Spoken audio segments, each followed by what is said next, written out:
رأيتم مقاطع آثمة مجرمة. واحد بيقول للناس المطر ده بيبيعوه المشايخ بالبياض حسب البياض، والمطر زاد مرات بيدوها على حسب الطلب. عجبك ما عجبك امشي افتح عليك بلاغ في الشرطة. في ناس بيدوا المطر على حسب الطلب.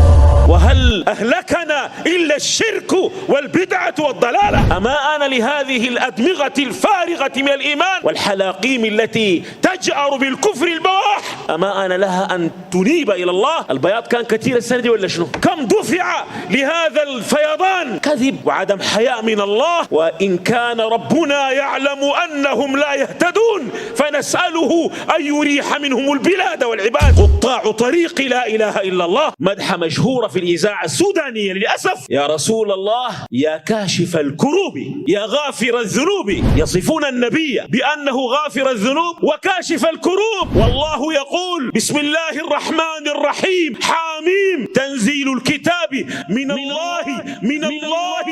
الله العزيز العليم غافر الذنب.